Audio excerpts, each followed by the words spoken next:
All right. Shalom, shalom. This is Brother Mashaba. Coming back at you with another lesson. First, before I get into it, I want to give all honor and glory to Yahweh, Ba'ashem, Yahushai, Ba'ashem, Kakodash. Second thing I want to do is give double honors to all the elders and apostles of Great Millstone and the South Chase to all who rush out of pushing the truth with both sincerity and with charity. All right, so what we wanted to go to get into is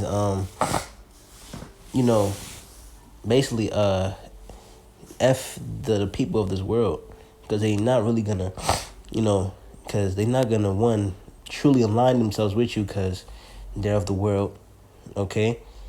And, these is, these 2/3, you gotta remember, these 2/3 are the same two-thirds that mocked and spit at Yahweh Shai, that sacrificed himself for them. All right, come back in the flesh. All right, so how much more you? All right, and it don't take long, especially in today's world, to really see through a 2/3 and how they feel towards you.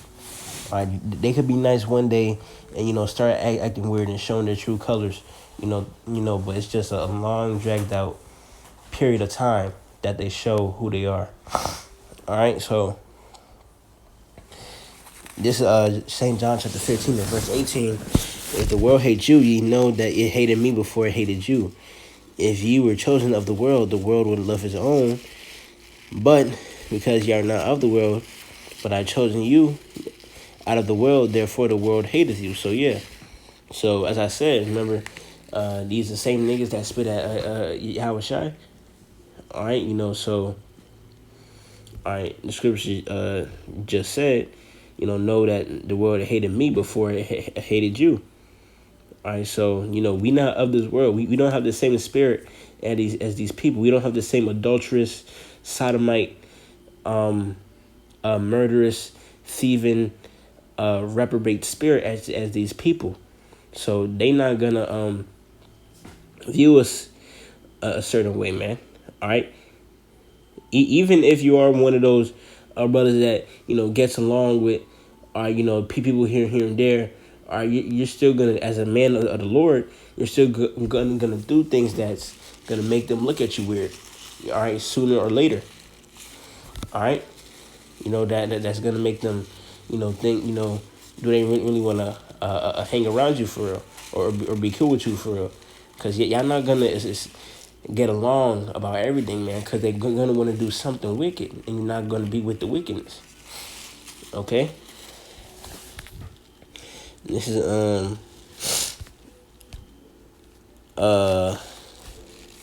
Sirach chapter 13 and verse 17.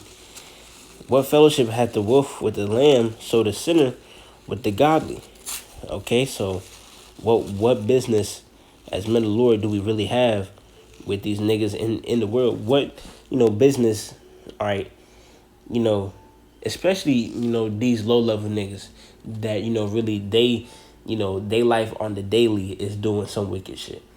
All right, that they life on the daily is they can't damn near like Esau, they can't sleep without doing some wickedness.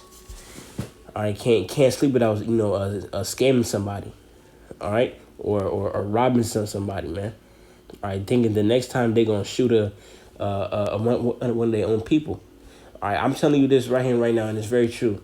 A nigga would fucking do the worst shit to his own people, his own family, before they touch a damn white man. Before they touch a heathen. And it's true, man. Niggas kill each other and do this and that to each other. You really hear about niggas putting their hands on Esau, man. Rarely. All right, it's like niggas love to oppress each other. All right, you already getting oppressed by the white man. Why oppress each other? To double the oppression. Okay, but this verse 18. What agreement is there between the hyena and the dog, and what peace between the rich and the poor? As a wild ass is the lion's prey in the wilderness, so the rich eat up the poor. As the proud hate humility, so doth the rich abhor the poor. So yeah, all right. The scripture say, can two walk together lest they be agreed? All right, yeah. As I just said, you're not gonna be all buddy buddy, with a person in the world for too long once they really find out what you about, man. All right, y'all gonna split your ways eventually. It always happens. They could be the so-called coolest nigga At the end of the day, they still a nigga.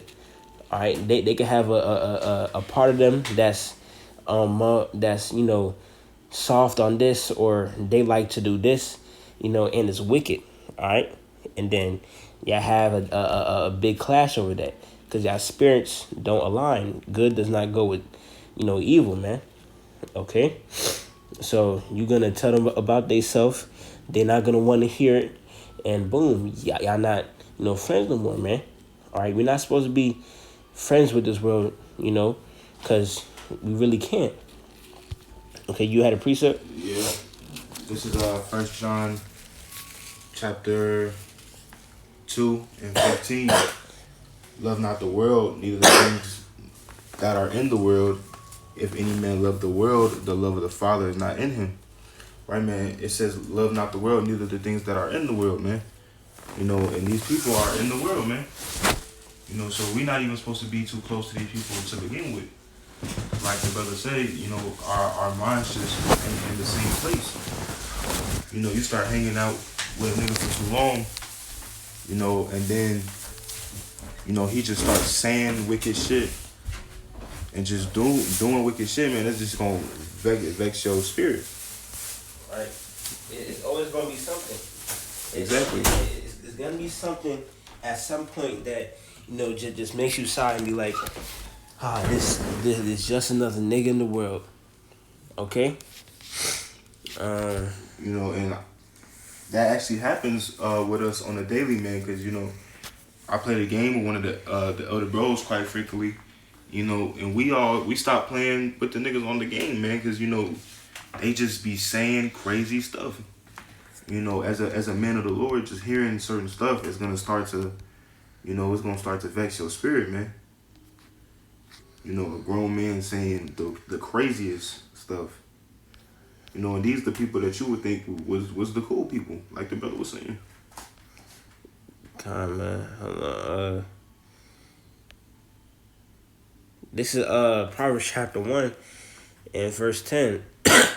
My son, if sinners entice thee, consent thou not. If they say, come with us, let us lay wait for blood, let us lurk privily for the innocent without cause. Let us swallow them